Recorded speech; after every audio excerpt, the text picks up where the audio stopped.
지난 8월 첫째 주일에 부임했던 옥골교구 담당 이상일 목사입니다.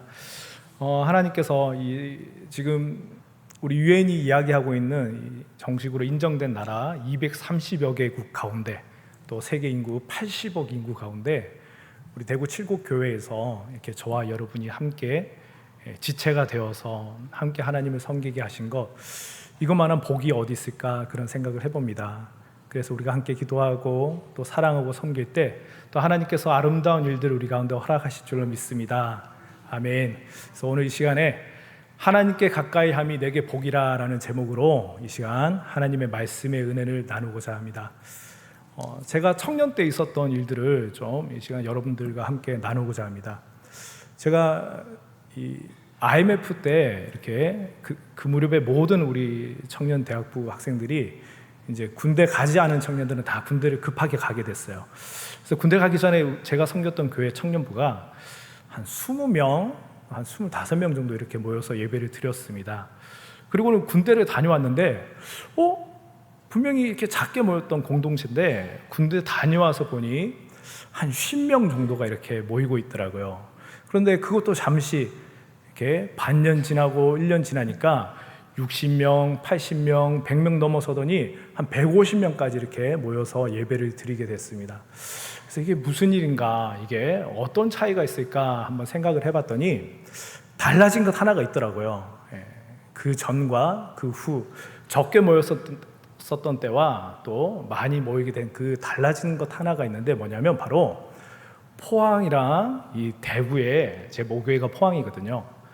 포항이랑 대구 사이에 고속도로가 생긴 겁니다. 그래서 이 고속도로가 어떤 영향을 끼쳤나 이렇게 곰곰이 생각을 해봤는데, 당시에 이 포항 지역에 우리 대학 청년부는 부산 지역으로 이렇게 가장 많이 이렇게 진학을 했었습니다. 공부를 잘해서 서울로 가든지 아니면 부산으로 많이 갔거든요. 그 이유가 부산에 4년제 대학이 이제 지방에서는 제일 많았으니까요. 그래서 부산에 가게 되면 그래도 한 2시간 정도 이렇게 시간이 걸리기 때문에 이렇게 이 학생들이 방학 때면은 이렇게 고향교회 청년부에서 예배를 드리다가 이제 또 학기가 시작되면 그곳에 가서 그곳에 있는 교회 청년 대학부를 섬기기 때문에, 그래서 학기 중에는 이 포항 지역의 이 교회 청년 대학부는 인원이 적을 수밖에 없었습니다. 그런데 이제 이 포항 대구 고속도로가 생기면서 어떤 이제 현상들이 벌어졌냐면, 웬간히 이제 이렇게 등하교 할 수 있는 학생들은 이제 대구로 진학을 해서 이렇게 자취방이나 기숙사를 구하지 않고 포항에서 이렇게 등하교를 하는 겁니다. 그리고 또 주말이라 하더라도 1시간 남짓이면 포항으로 오기 때문에 이제는 대구 지역에서 이렇게 교회를 어떻게 이렇게 등록하고 다니는 것이 아니라 자기가 원래 다니던 모교회에서 계속해서 청년 대학부를 섬기는 겁니다. 그러다 보니까 자연스럽게 이제 이 소위 말하는 이탈하는 학생들이 없어지다 보니 청년 대학부가 이렇게 많이 늘어나기 시작했습니다. 그래서 그 현상을 보면서 제가 느낀 것 하나가 있었는데, 이 도시의 인프라가 이런 교회, 지역교회의 어떤 부흥에 영향을 끼치는구나. 제가 그 사실 한 가지를 제가 발견을 했습니다. 근데 사실 이제 제가 발견했다고 생각을 했는데, 나중에 이제 그 예수전도단 총재를 지내셨던 조이 도우슨 목사님의 그 책에 보니까요, 하나님을 위하여 도시를 정복하라라는 책이 있거든요. 그 책에 사실은 그 내용이 나오더라고요. 어떤 도시의 인프라들, 어떤 기관이라든지 어떤 세대 계층의 이동이나 이런 것들이, 그런 외부적인 요소들이 또한 하나님께서 부흥의 도구로 쓰실 수 있다라는 그런 내용이 있더라고요. 그래서 제가 발견한 것은 고속도로 하나가 이 지역교회의 어떤 부흥의 요소로 쓰임 받는다는 것, 그 한 가지랑 또 하나를 더 발견했는데요. 그것은 뭐냐면, 가만히 보니까요, 이렇게 부모님의 그늘을 떠나서 이렇게 먼 곳에 출타해서 거기에서 그곳 교회를 섬기는 청년들, 그 시절 제 또래 친구들은 지금 이제 세월이 벌써 한 30년 가까이 지나고 난 후에 보니까 지금도 여전히 신앙생활을 잘하고 각자 자기가 섬기는 교회의 그런 일꾼으로서 역량을 마음껏 펼치면서 그렇게 섬기고 있다는 것을 보게 되었습니다. 그래서 이 사실을 통해서 알게 되는 거, 또 가지는 소망이라는 것은 우리 자녀들이 그랬으면 좋겠다. 어디에 가든지 우리 우리 대구에서 8,000마일이나 떨어진 뉴욕에 간다든지 아프리카, 감비아, 먼 곳 어디를 간다 하더라도 주일 성수할 수 있는 믿음이 있으면 좋겠다. 그만한 믿음이 있으면 하나님과 동행하는 삶이기 때문에 오늘 우리가 읽은 본문처럼 하나님께 가까이 함이 내게 복이라, 이 말씀처럼 하나님께서 인도하시는 삶이겠구나, 그런 생각을 해봤습니다. 그래서 우리도 그런 기도를 했으면 좋겠습니다. 우리 자녀들이, 또 우리 자녀손들이 어디에 가든지 하나님 앞에 예배할 수 있는, 주일 성수를 목숨같이 지키고 그 주일 성수를 자신의 삶의 구심점을 삼아서 그렇게 살아갈 수 있는 그런 우리 자녀들 되게 해달라고 우리 끊임없이 그렇게 기도를 해야 할 것입니다. 아멘. 그래서 오늘 성경에는 하나님과 동행하는 삶을 살았던 많은 인물들이 있습니다. 그 가운데 우리 대표적인 우리 두 가지 이야기 정도 한번 살펴보고자 하는데요. 첫 번째는 우리 믿음의 조상 아브라함과 그 아들 이삭의 이야기입니다. 아브라함은 정말로 그 믿음에 있어서만큼은 지금도 여전히 하늘의 별과 같이 빛나며 우리에게 모범이 되고 있습니다. 그가 처음 하나님의 부르심을 받았을 때 그가 갈 바를 알지 못했지만 어떤 하나님께서 계획 가운데 여러 가지를 보여주시면서 인도하신 것이 아니라 하나님의 부르심만 있었지 어디로 가야 할지, 어떻게 어떤 삶이 전개가 될지 전혀 알지 못한 채 그러나 믿음으로 순종하면서 따라 나섰기 때문에 그의 역사는 하나님의 역사가 된 것이죠. 그 아들 이삭의 이야기가 이제 참 귀한데요. 이 이삭은 사실 이 구약의 족장들의 이야기 가운데는 사실 좀 작은 분량의 이야기를 가지고 있습니다.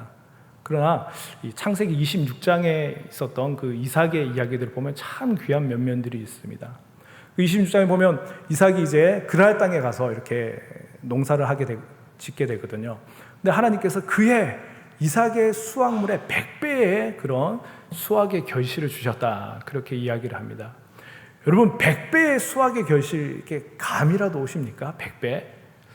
1980년대에 이렇게 그 촬영이 되었던 트랜스포메이션이라는 그런 다큐멘터리 비디오가 있습니다.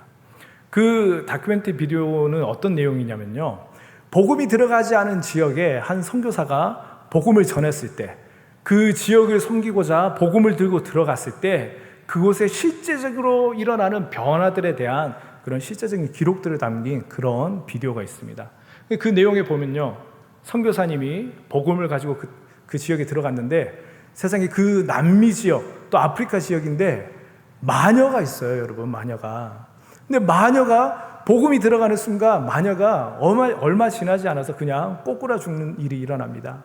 그리고 그 마을에요, 이 감옥소가 있는데, 그런데 그 구치소에 범죄자들이 사라져서 구치소가 텅텅 비었습니다. 그래서 그 다큐멘터리 그 비디오에 그 구치소 보안관이 등장해서 자기가 평생 이 지역을 지켰는데 이렇게 구치소가 텅텅 비어버린 적은 처음이다면서 이제 쓸모없게 됐어요. 저는 어떻게 해야 되나요? 그런 이야기를 하는 장면이 나옵니다. 뿐만 아니라 농사짓는 일꾼이 나오거든요. 아니, 이곳에 교회가 세워지면서 우리 땅에 놀라운 효력이 되살아났어요 하면서 당근을 보여주는데요. 당근이 세상에 대방어죠. 이제 조금 있으면 대방어철이 이제 오는데 큰 이런 참치와 같은 그만한 크기의 이런 당근을 못 뽑아내가지고 막 이렇게 애를 쓰는 그런 장면이 나오거든요. 그 놀라운 하나님의 복음을 통해서 엄청난 부흥이 일어났다, 그렇게 그런 사실들을 이렇게 기록하고 있는데 100배의 수확은 여러분 우리가 생각할 수 있는 그런 것으로 가늠하기 어려운 그런 부흥인데 하나님께서 이삭에게 그런 수확의 부흥을 결실을 주셨다는 겁니다. 그런데 이제 그 이삭이 그런 부흥을 이제 하게 되는데 여러분, 그것을 지켜보던 마음이 불편한 사람이 등장을 해요. 누구냐면요, 그랄 땅에 이 블레셋의 왕 아비멜렉이 있었습니다. 너무 마음이 불편해요. 왜 저 친구에게 그런 일이 일어났을까? 그래서 이 친구를 쫓아낸다면, 그러면 그 땅, 그 효력을 가진 그 땅이 자기 것이 되기 때문에 자기가 이제 그 100배의 결실을 볼 수 있을 테니까 이삭을 떠나라고 합니다. 그래서 이삭이 그 아비멜렉 왕이 떠나라고 하니까 그곳을 떠나서 이제는 그 아버지 때 아브라함이 팠다가 메워졌던 우물을 파서 이제 그 시추를 해서 이제 물을 얻게 됩니다. 그 골짜기에 샘의 근원을 파서 이제 물을 얻게 되는데, 그런데 사실 그 근동 지역에서 우물 파는 거, 그리고 우물을 파서 샘물을 얻는 것 자체가 사실 쉬운 일이 아니었거든요. 그런데도 그렇게 물이 솟아나자 이것을 또 그랄의 목자들이 그냥 보지를 못합니다. 시샘을 합니다. 그래서 그들이 와서 시비를 걸고 다툼이 일어나자 이삭이 다시 자리를 옮깁니다. 두 번째 또 땅을 파서 이렇게 우물을 팠는데 역시나 하나님께서 복을 주셔서 또 쉽게 이렇게 샘의 근원이 터지고 우물물이 만들어졌습니다.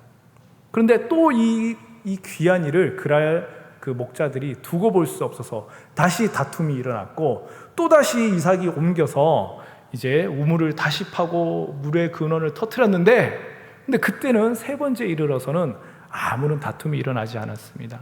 그러니까 이삭이 아무런 다툼이 일어나지 않자 그때에 하나님 앞에 감사하며 제사를 지내며 그러면 하나님 앞에 영광을 올려드렸습니다. 근데 이게 이 면면에서 우리가 무엇을 볼 수 있냐면, 다툼이 일어나고 다툼이 일어났던 그 연속 속에서 이삭이 여전히 하나님을 붙들고 있었다는 것입니다. 그 다툼이 일어난 곳에서 하나님을 붙들었기 때문에 다툼이 멈추자마자 이 역시도 하나님의 은혜 아니고서는 일어날 수 없는 일이다. 그는 그렇게 하나님 앞에 예배했던 것이죠. 그런데 여러분, 이 이삭의 그런 모습이 우리가 성경의 이런 짧은 구절구절로 봐서 우리가 그렇게 좋은 믿음이 있구나, 우리 그렇게 생각할 수 있겠지만, 우리의 삶은 어떻습니까, 여러분? 우리의 삶은 우리의 계획에서 조금 벗어나면 우리 금세 낙심하잖아요, 그렇죠? 너무나도 쉽게 낙심합니다. 그래서 나의 계획 속에서 이렇게 어떤 일이 진행됐으면 좋겠는데 이것이 엎어지게 되면 아무런 상관없는 오늘 저녁 기도회 안 갈래, 우리 마음은 토라집니다. 아무 상관없는 지금까지 열심히 해왔던 다이어트 오늘 접어버릴래, 여보 치킨 시켜주세요, 그냥 마음이 바뀌어버려요. 그러나 이삭은 그의 일이 형통할 때에도 형통하지 않을 때에도 변함없이 그의 삶을 인도하시는 하나님을 바라보며 그는 묵묵히 그의 삶을 걸어갔던 것입니다. 이 이삭의 모습도 참 귀하지만요, 또 우리 또 한 가지 더 이야기를 본다면 성경에서 우리 유명한 고부 이야기가 나오죠. 바로 룻과 나오미의 이야기입니다. 그 시어머니 나오미는요, 이 베들레헴 사람이었어요. 그런데 그 가정이 너무 먹고 살기가 힘이 들어서 이제 이 모압 땅으로 이주를 하게 됩니다. 새로운 일거리를 찾아서. 그래서 그 가정이 이주를 하고는 그곳에서 정착해서 살다가 그만 그 남편과 두 아들이 이렇게 죽는 일이 일어나게 됩니다. 그런데 이 며느리 가운데 이 모압 여인 룻이 있었고, 또 그 시 동서 이 오르바라는 그 여인이 있었거든요.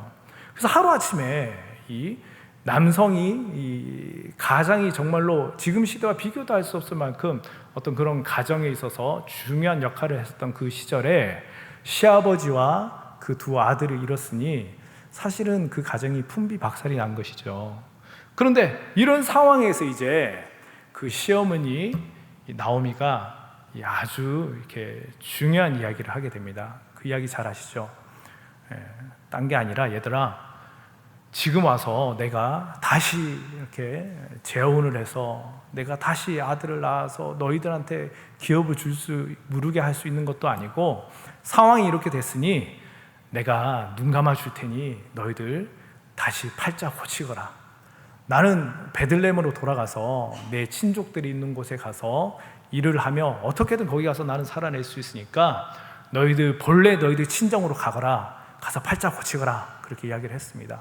그래서 그 첫 번째 이 룻의 시형님이었는지 동생이었는지 모르겠지만 오르반은요, 그때 그렇게 이야기를 합니다. 어머니 어떻게 우리가 맺어진 가정인데 저희더러 떠나라고 하십니까? 그러나 그게 정말로 어머니가 원하시는 일이라면 하면서 그 시어머니 나오미의 이마에 뽀뽀를 쪽 하고서는 그러고는 그냥 가버립니다. 어떤 길을 걸어갔을까요? 돌싱의 길을 걸어갔어요. 그래서 그 시어머니의 말씀대로 아마 팔자를 고쳤을 것 같아요. 중요한 것은 이 룻의 이야기입니다. 룻은요, 여러분, 사실 우리가 룻의 친정 오빠, 친정 우리 이렇게 가족 형제였더라면 상상도 하지 못할 그런 이야기를 하는데요. 우리 룻기 1장 16절 말씀을 우리 한번 함께 읽어보겠습니다. 우리 룻기 1장 16절 말씀 시작.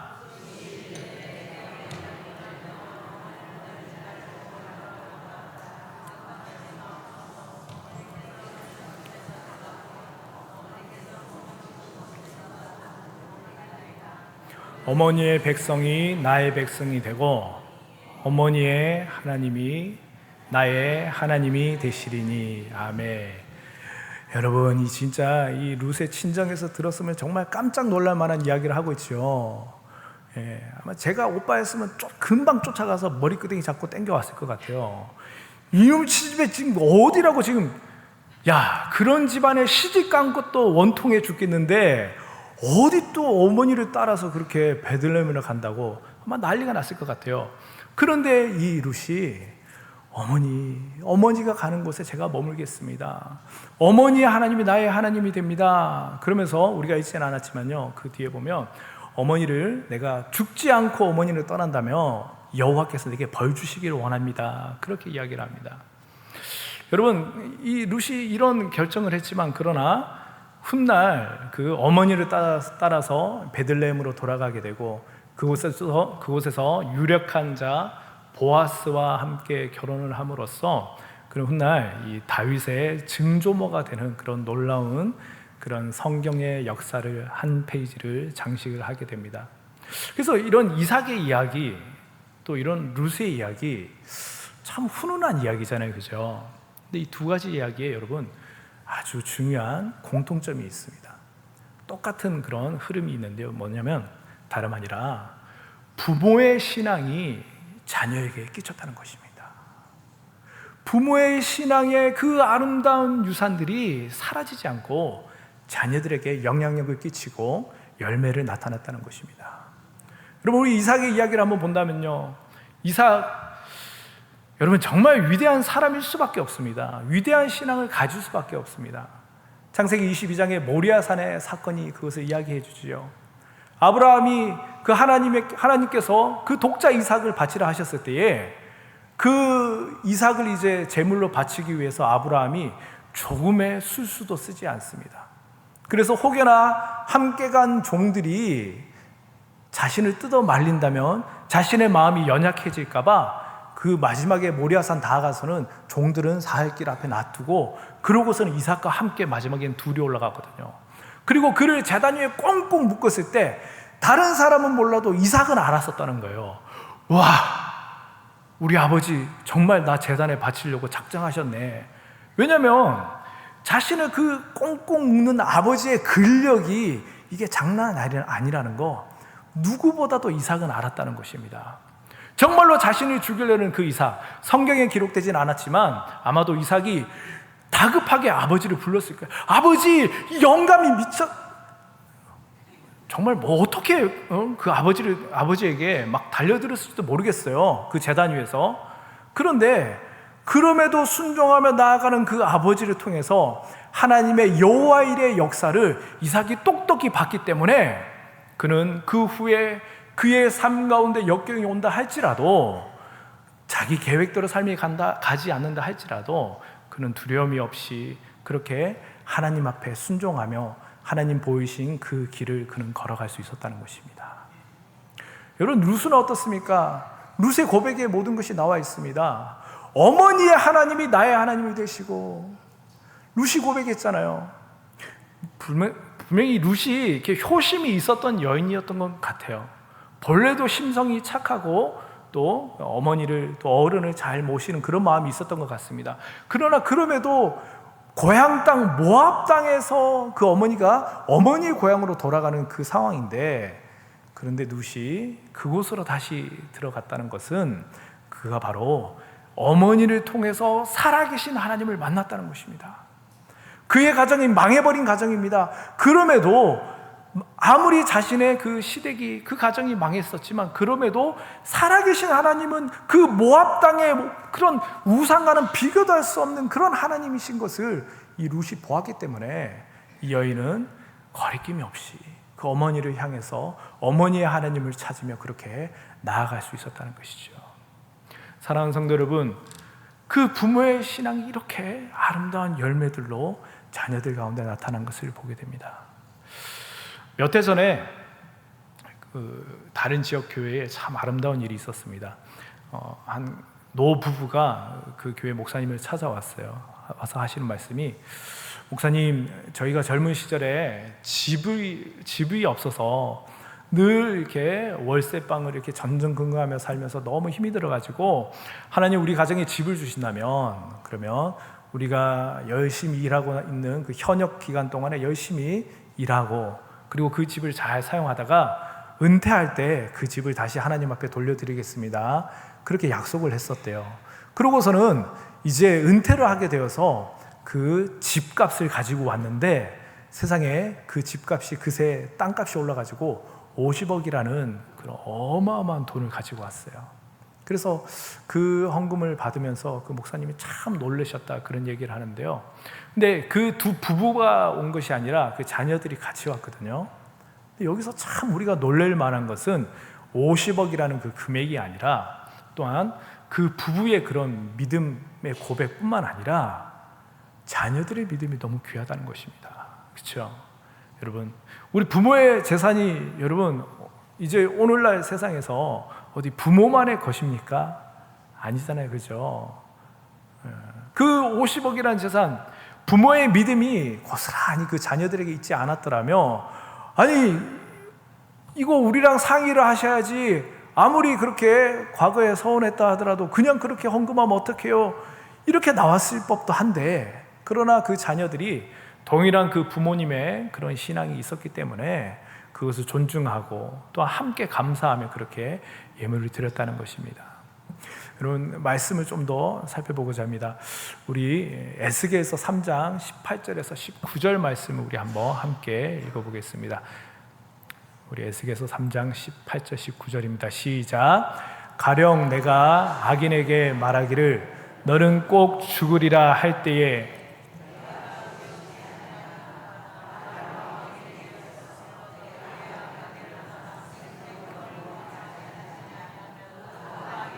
그의 죄악 중에서 죽으려니와 핏값을 네 손에서 찾을 것이고, 네가 악인을 깨우치되 그가 그의 악한 마음과 악한 행위에서 돌이키지 아니하면 그는 그의 죄악 중에서 죽으려니와 너는 네 생명을 보존하리라. 아멘. 하나님께서 에스겔을 파수꾼으로 세우시면서 그에게 말씀하십니다. 너는 악인을 깨우쳐야 된다. 그래서 그 악인이 너의 깨우침을 통해서 악을 피하게 된다면 좋은 일이죠. 그러나 너가 깨우쳤음에도 불구하고 돌이키지 않는다면 그는 그의 심판으로, 그는 죄값으로 심판을 받을 것이다. 그리고 그것을 깨우치는 파수꾼에 대해서는 깨우쳤냐 깨우치지 않았냐에 따라서 연대 책임을 물으시겠다는 그런 말씀을 하십니다. 그래서 분명 전했는데, 깨우치게 했는데, 그럼에도 그가 돌이키지 않아서 심판받으면 그의 죄값대로 심판받지만, 전한 너는 면제, 전한 너는 할 일을 다 했다, 인정하겠다 하는 그렇게 말씀하신 것이죠. 그런데 사무엘상 2장에 보면요, 이제 엘리 제사장과 또 그 두 아들 홈리와 비나스가 등장하는 것을 보게 됩니다. 그 두 아들이 하나님 앞에 범죄하거든요. 재물에 손을 대고 또 여인들에게 또 옳지 못한 일들을 하게 됩니다. 그런데 그때 이 엘리 제사장이 분명히 경고를 합니다. 아들들아, 그러지 마라. 그것이 여호와께 범죄다. 하나님 앞에 죄 짓는 일이라 분명하게 경고를 줍니다. 그러나 그럼에도 그 홈리와 비나스가 하나님 앞에 심판을 받고 이 엘리 제사장도 하나님 앞에 심판받는 것을 보게 됩니다. 에스겔서의 그런 하나님의 법칙과 이 엘리 제사장 가운데 있었던 그 일들, 분명히 다르게 적용된 것을 보게 되거든요. 분명히 깨우치게 한다면, 경고하게 된다면 연대 책임이 없는 것처럼 말씀하셨는데, 근데 엘리 제사장은 연대 책임을 받은 것 같아요. 여러분, 여기서 우리가 알 수 있는 것은요, 우리가 다른 일들은 모르겠지만 자녀들을 깨우치게 하고 자녀들에게 신앙을 부어넣게 하는 것, 자녀들을 믿음을 키우는 이 일은 보편적인 법칙이 아니라는 것입니다. 그 일만큼은 우리 부모가 생명을 걸고서, 목숨을 걸고서 우리가 다 해야 되는 그런 사명이라는 것입니다. 사랑하는 성도 여러분, 아유 목사님 우리 자녀들 벌써 다 키웠는데, 여러분 아닙니다. 우리네 평생에 우리가 하나님 앞에 설 때까지 우리는 우리 자녀들이 하나님과 동행하며 살 수 있도록 우리는 깨우치고 저들을 위해서 기도해야 됩니다.